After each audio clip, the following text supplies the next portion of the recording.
So today marked the big event in San Francisco where Google made many announcements of new hardware that we're going to talk about. A lot of it had been leaked already, but one of the most important things that came out of it, I think, was the new marketing position by Google, their new marketing strategy around the term made by Google. If you go to google.com/made by, I believe is the URL, you see that's where they collected all the information from today.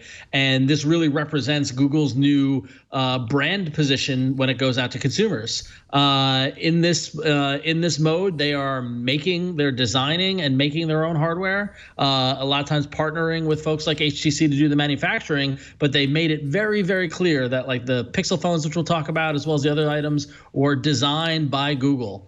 And this is a risk of a bit of conflict with Samsung and LG and some of their other partners, but really this represents Google's shift in strategy towards a unified portfolio of in-house hardware.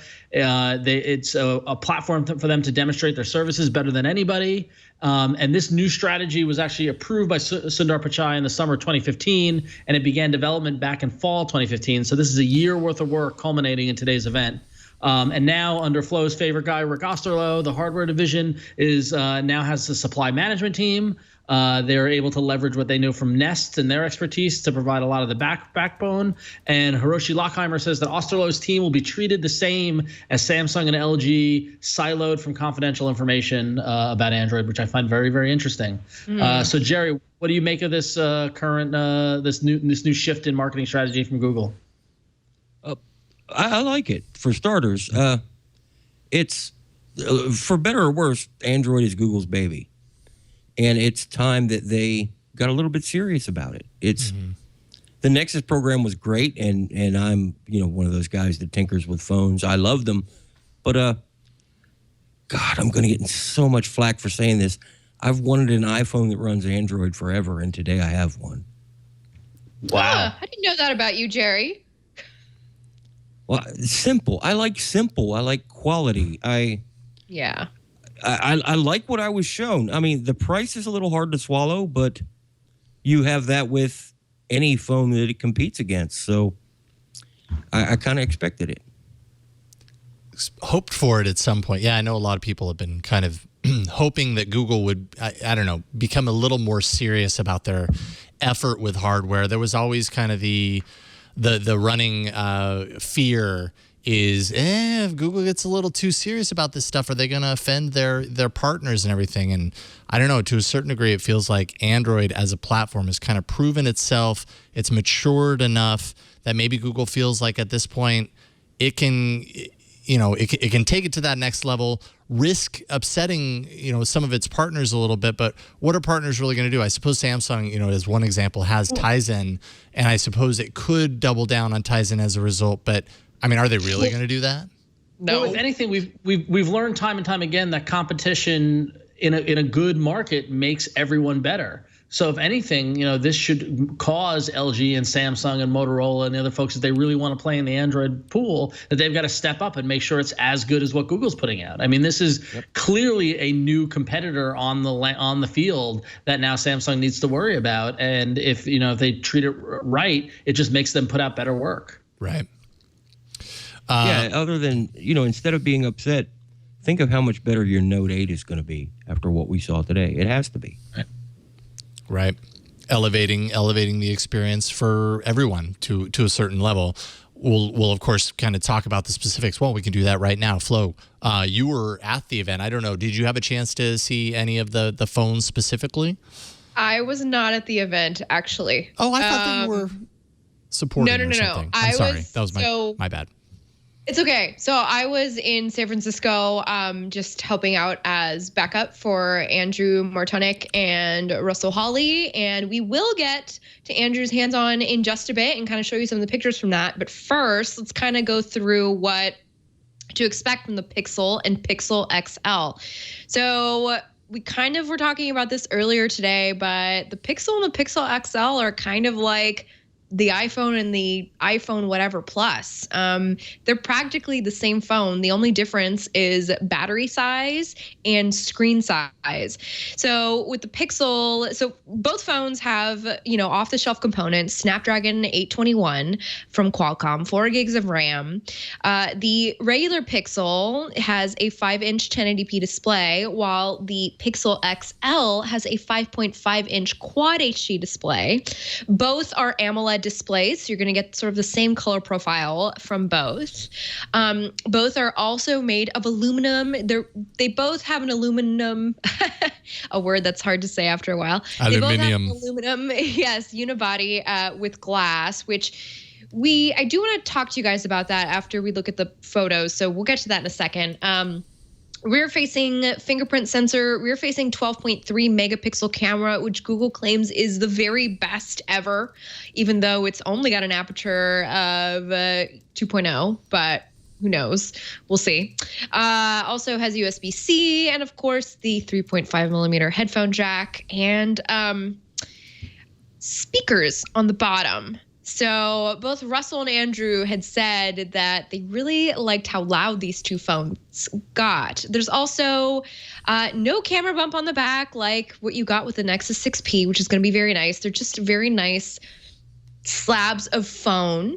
Of course, the smaller Pixel has a 2770 milliamp battery, while the larger Pixel XL has a 3450 milliamp battery. Of course, the time of usage between the two is going to be very different, considering the smaller phone has a 1080p screen versus the Quad HD display on the XL. But I mean, we'll kind of see when those end up in our hands.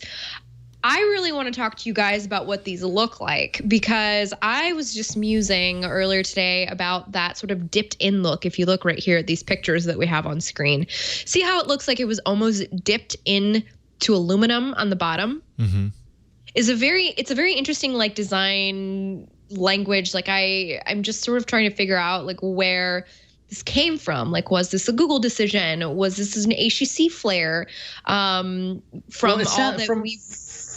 what they said, this is all from the bottom up, 100% Google. Precisely. Right? That's what I was going to say. Yeah. From what sounds like, it's like this is what it looks like when Google designs a phone. It's an interesting design choice. By the way, that is the one that I ordered today. I ordered the blue Pixel XL. So it's going to have that white front bezel. On the back is this beautiful blue that is almost like the blue color that you see in Hangouts. So wait a minute, is it blue or is it really blue? It's really blue. Yeah, it's like really blue. Pictures really don't do it blue. Let me tell you. Yeah, that's the one that I ordered too. I got the really blue XL, which unfortunately only comes in the 32 gig variant. It doesn't have the 128 gig variant. That's all I ordered too. Yeah, but you know what? I mean, come on, guys. Google's promising us what, like free, unlimited Google photo storage, high, full resolution. Yeah, that's cool. I'm like, give it to me. Let's see how this works. Like, this is the phone I'm taking on my honeymoon in November. So. What's interesting? Someone tweeted at me about this, asking about the photo and media backup, because they're as you mentioned, they're offering unlimited photo and video backup through Google Photos. But according to BGR.com, they're also doing the app backup like Nextbit with Robin, which they didn't mention at all. Did anyone hear the confirmation of that? Or I've heard similar to Nextbit, but they're only doing it with photos. From what I understand, is that if your storage gets low, then they remove the older photos and videos to make space for new ones. You do remove older food to make space in the refrigerator, Jason. Yeah, that's what I meant. I'm very hungry right now. Yeah. But removing kind of that old media that you've shot with your camera when your device is running low on storage, and because it's already offloading that stuff into the Google Photos cloud, it's doing apparently it does that dynamically to make sure that you don't run out of space, and that's part of the reason why that unlimited thing exists. Yeah. Go ahead, Ron. Or whoever. No, Jerry, I think you had something. I was saying that really makes 128 gigabytes a tough sell for $100 more.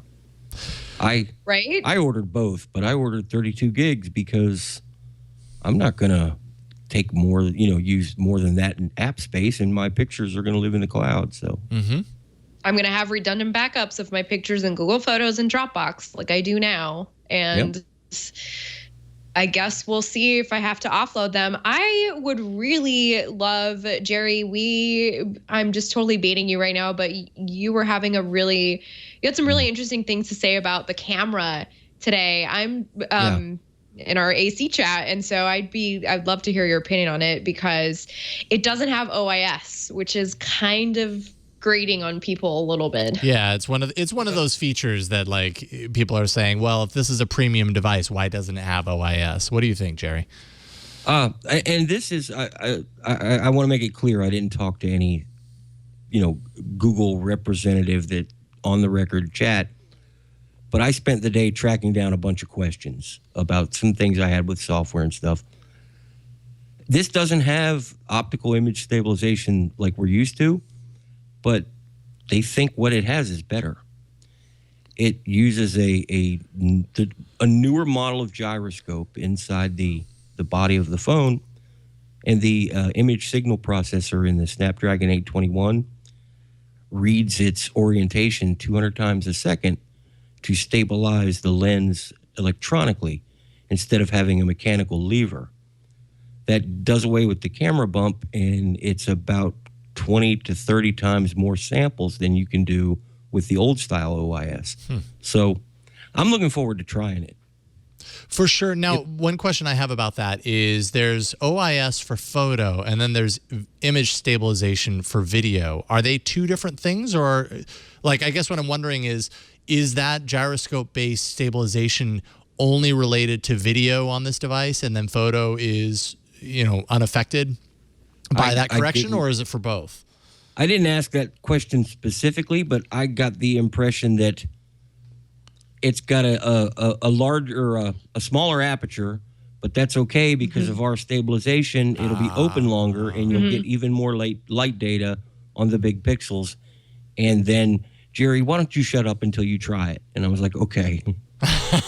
But these are good questions. Wow. I mean, this is I thought so. I mean, people want to know this kind of stuff. Yeah, for sure. And Google isn't going to tell us unless we ask. So for sure.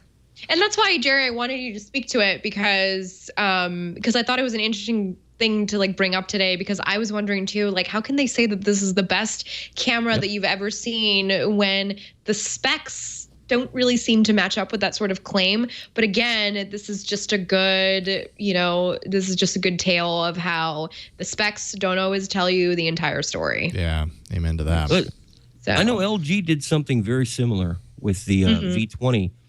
And while it's not official yet, I know several people that have one, and the camera on it is amazing. So I'm really looking forward. I have to wait until the 23rd to get mine, but I'm going to be trying it.